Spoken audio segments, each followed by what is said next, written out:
guess we'll jump right into it. Another week, another Wrestling Ramble. Well, that was like more, but anyways. Another week, another double E as well. Was it ever, big man? Raw looking even more phenomenal, and SmackDown also looking even more phenomenal, which I didn't even think was possible. I think Shane's show won this week. Yeah. Just like last week. Yeah, and the week before. They're on a bit of a roll. Yeah. They've got a mean streak. They do. The people on SmackDown seem to be working with a bit of a chip on their shoulders. I mean, the champ who runs the camp got lots of chips. The newly turned Usos have a serious chip. No doubt about that. And their match with American Alpha on SmackDown. Brush your shoulders. 5 stars. Yeah, that was tag team wrestling, ladies and gentlemen. I think that's the best place to start. The best match of the week by a country mile was American Alpha versus the newly turned Usos. A mean streak a mile wide. Amazing selling for Chad Gable and Jason Jordan, and they told a compelling story. The emotion on those young men's faces. That's what we watch wrestling for. I mean, that wasn't the only great match this week. We saw a couple of head turners. We even saw one on Lucha Underground, which we'll get to. But this match right here, Chad Gable, Jason Jordan, they have stars written all over them. Rhino and Heath Slater appearing in the monitors, looking really funny and awesome. Everything about that segment was awesome. You and I talked about how we thought everything on SmackDown in general was awesome. Yeah, just everything. Even like that Becky Lynch promo at the start. Just to kick off the show. Hot. 5 stars. Really hot. Yeah. And the show just kept that heat going. Burning. Miz and Dolph Ziggler put on a pay-per-view quality match that I don't think anybody can argue with. Nope. Miz with the illustrious second bottle. You know, I checked the tape. It was only one. It wasn't a second bottle. Maurice dropped the original bottle. Yeah, that's what I thought happened at first. He totally swerved me, right? I thought he got a second bottle. Wow, that's incredibly clever. Does he have like a bottle holder on the belt? No. Yeah, he just has the bottle hidden in his trunks? really small trunks. So maybe a tiny little. Or he's got like a boot holster. Boot bottle? Yeah. The heel spray. It is a heel. So, I mean, maybe that's why they call it that. Match was fantastic, but your boy, Dean Ambrose, I think he stole the show. He did. With an amazing finish. The lunatic lariat countered into the AA almost, but nope. He got the roll up, baby. Yep, John had no answer for it this time. We were shocked, and pleasantly so. I think this is the right move. It didn't diminish John because John can't hardly be diminished. He's a 15-time world champion. No, and he looked super strong in the match. Sure did. He countered the lunatic lariat, and anybody who does that, I mean, you can't argue with that. God. Yeah, exactly. And like you mentioned, that finish, it's something we haven't seen ever on John as far as I'm concerned, where somebody just kind of outsmarts him. No, we haven't. Usually someone has to hit him with, like what did I say while we're watching the match? He has to get hit with minimum 2 finishes? Yeah. Yeah. Dirty deeds. Yeah. He had a second dirty deeds. He got hit with 0 dirty deeds last night. No. It was refreshing. And Stephanie's show, by comparison? Well, it stepped it up from last week's Raw, that's for sure. But I mean, well, it still didn't quite keep up with SmackDown this week, in my opinion. Nope. But started off the show with Seth Rollins versus Rusev. Which at that time was my match of the week. And until the following. It was an insanely good match. Sure was. Like, we'd never seen that matchup before, mainly because Seth's been a heel, but he's firmly established as babyface, as we found out later on in the night. Well, I mean, we had our suspicions always, yeah. but that kind of confirms it. It totally. Later on in the night, Kevin Owens and Roman Reigns were in a steel cage match. Which was good. Yeah, it was awesome. But I think some luster was taken off just because we'd seen that matchup the previous week. And anytime you have a repeat match, I mean, it's hard to follow yourself. The cage did spice it up a little. Oh, it did. No, I'm not taking anything away from that at all. It's just that this week, unfortunately, is the 3rd best, maybe 4th best match that we saw in wrestling. Yeah, you're right. You're right. But that's it's still good. Very good, no doubt about it. Like old Stone Cold likes to say, A wrestling match is great, but it's at its best when you got 4 guys and a referee telling a story. And I think that's the reason why SmackDown's tag team match, the one that kicked off the show, beat out Rusev and Rollins, because there was 4 guys and a referee rather than 2 guys and a referee, and they were able to tell even more story that way. Although, speaking of storytelling and 4 guys, what about the Spot Monkey injection? The Cedric Alexander, the Brian Kendrick, the Rich Swann, and the Grand Metalik have the Spot Monkey addiction. Addiction. They just keep doing flips again and again and again and again. But it was good. It was. And Brian Kendrick deleted the competition. He Swiftly. He deleted the obsolete Metalik with a bully choke. He set the battlefield for massacre. He did. And burial, because he buried everybody. But in all seriousness, the cruiserweight division is in really, really strong hands right now. TJP, we know, is legit. We know that all 4 of those guys were really legit. Any one of them could be in that matchup. And at this point, I don't think it would be a good idea for Kendrick to become the cruiserweight champion. I think TJP should hang on to the belt for a while. Yeah, it's the first reign, and build prestige. But where was he last night? Or not last night, on Monday. Where was he? By all accounts, he was in the back in catering, hanging out with Paige. Hopefully not running into Sin Cara. Why would The Simon Gotch. Oh, Sin Cara's just back there, just fighting everybody. Just like someone just spills something on him, he just instantly jumps on them. Sin Cara's just like the beast incarnate. Yeah, the beast in catering. Amazing.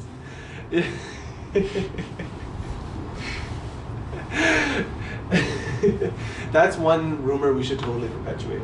The Sin Cara he can't be stopped. He's the tornado in the catering room. And we need to have a brawl for all with Sin Cara. And it's in the catering room. Yeah. The hardcore brawl for all.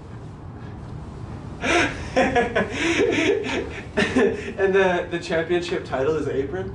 Yeah. Sin Cara rocking that catering belt.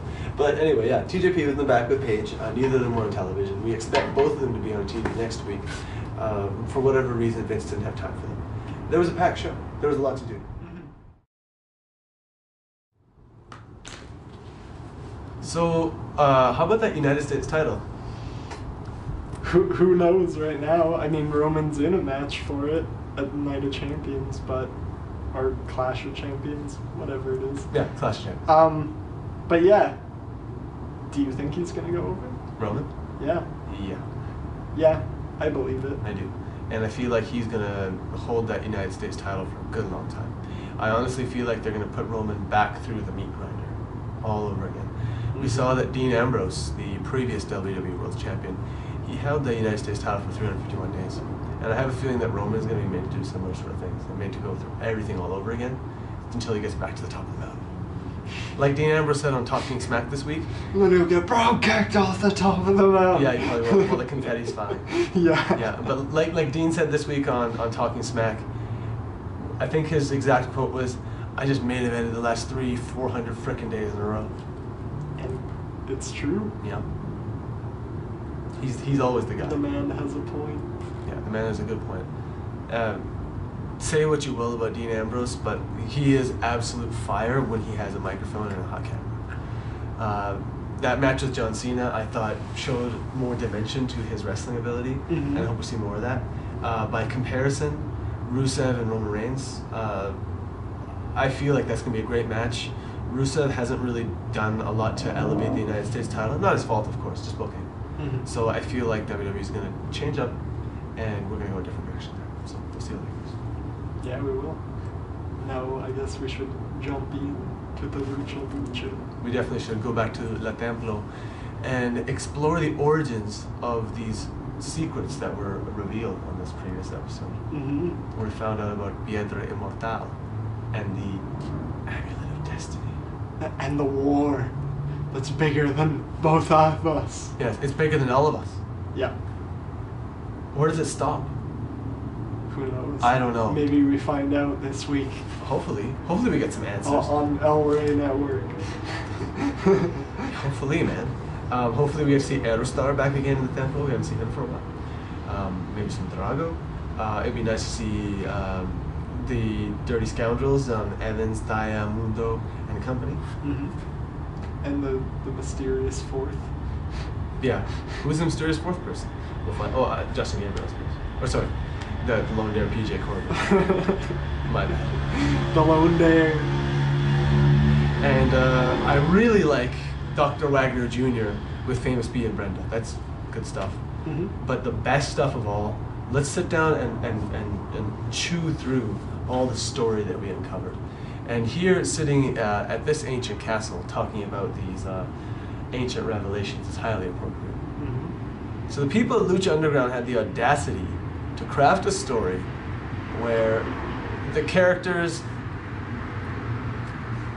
The story of Lucha Underground seems to go back hundreds of years, multiple centuries. Yeah. Katrina last night revealed that she has been looking for this sacred amulet for hundreds of years, even though it's only been, who knows how long it's been around for, because it belonged to that tribe. Anyhow, we find out there's an amulet, Piedra Immortal, which apparently gives the woman who holds it eternal life. And Katrina has been searching for it. Why she needs it, who knows? What Katrina is, who knows? Is it the commanding officer of Joey and Mr. Cisco? Or sorry, Cortez Castro. Rest in peace, Mr. Cisco. Speaking of that, that's going to be a good feud. It will be. So good. Extremely good. The build has been incredibly well executed. And the Iron Dong, will it be defeated? I don't know, but he's now Dario's guy. Mm-hmm. He's in his poquito. Giving him that child support. This morning is dinero. Yeah. I feel that in that feud, they should reward Castro because he's the long-tenured guy. Well, how do you think it's going to end? King Dong style? Overstrong on the Dong? Yeah, I could see it happening. Just because he's such a heel. He definitely is. You know, it's funny you said that she's such a heel. I never really thought of Joey as a heel because, like, he doesn't really upset me. He's so silly. But I guess he kind of is, isn't he? Yeah, he is. He is supposed to be, but I love him anyways. Because of the implications. Yes, exactly. Right. Okay, we're on the same page. Anything else you want to talk about those crazy luchadors down in the temple? Did we touch on the Marty the Moth? No. And the kill shot? We didn't. Tell them. Well, they had a hellacious match. Hellacious.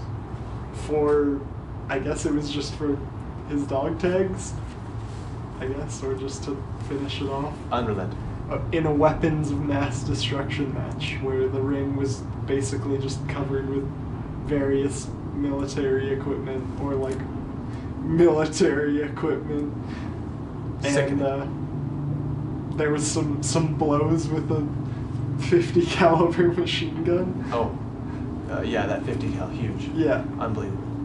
Marty was bleeding so badly. He must have clipped him with one of the sharp parts of that automatic weapon. Mm-hmm. Catching him on the head, busting him wide open like that. But you know, Killshot's a combat veteran. He knows how to use a firearm, even when it doesn't have any bullets.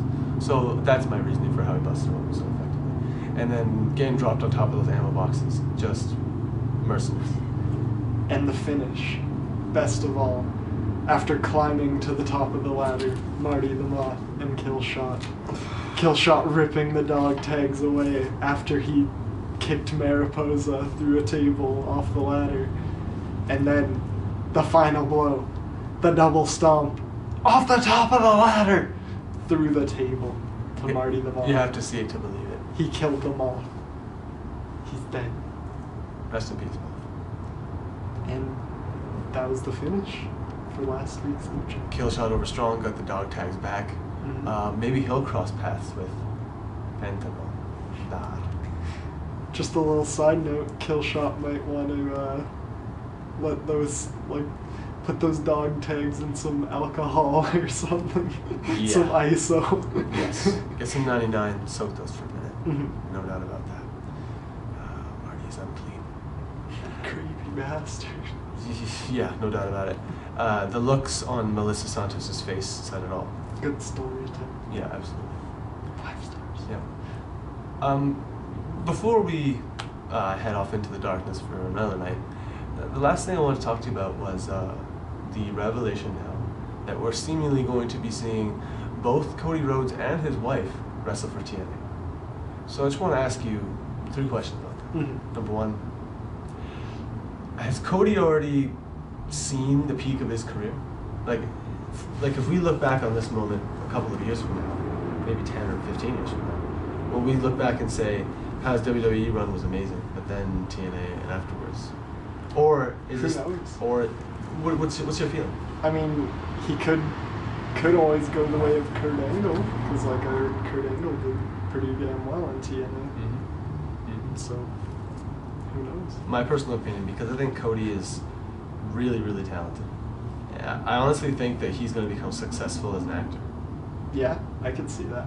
I think he's going to make even more money than he would have as a wrestler, and take pretty much no bumps, and be much happier, honestly. And his movie star wife, probably the same thing. They should both become actors. Mm-hmm. No doubt about it. I think their TNA run, we're going to look back and say, oh, I'm glad they didn't stay there for long. But who knows? They might prove me wrong. I want nothing but the best for them. Maybe they'll get deleted. Well, that's definitely not the best for them. I mean, part of me does want, only the best for them, but then maybe in a kind of sickening sort of way, maybe getting deleted would be what's best for them in TNA. Mm-hmm. Because whatever Matt Hardy touches right now, turns to gold. Exactly. Is Matt Hardy potentially, honestly, the coolest character in wrestling right now? Who's the coolest? Yeah, I'd have to go with Matt Hardy. Although Dean Ambrose is always up there, baby. You know what I'm gonna say? What? Baby Seth. Oh yeah. I can't get. He's the man. I can't get enough Baby Seth. Also, the Finn Balor is a good option. Oh, always, but Finn's on the shelf right now. Yeah, you're right. He's building the legs, taking it easy, which is great. Mm-hmm. He'll come back stronger and better than ever, I have no doubt. But I think for us to keep the show moving along stronger and better than ever, we should probably stop for tonight. And sounds wise. Is there anything you wanted to tell the fans before we sign off for the night? Anything you wanted to tell, the McMahons, Paul, Shane, whoever it is? Make SmackDown even better next week. Somehow, do it. I believe in you, Shane O'Mac, and Okay. Daniel Bryan, and in part Vince McMahon. Shane McMahon, frustrated with AJ Styles, forces him to defend the world title. The main event turns out to be AJ Styles versus Baron Corbin. Oh my goodness, that'd be incredible. But isn't the match for next week already Styles versus Dean Ambrose? That's what they call it in fantasy booking. Yeah, you're right. It disregards reality. That would be good though. One day he'll get there. The Someday, big very mentor. soon. Very soon. But for now, he's just gonna keep killing Apollo Crews and his back. Rest in peace. Rest in peace, Apollo's back. And I was just going to say, rest in peace, everybody. Yes. Yes, in fact. Have a good night. Undertaker. No. I mean that seriously. May you rest in peace this evening. And I mean that in a way that you will remain alive and wake up tomorrow alive. And then take a tombstone bomb. A mountain rider! Oh.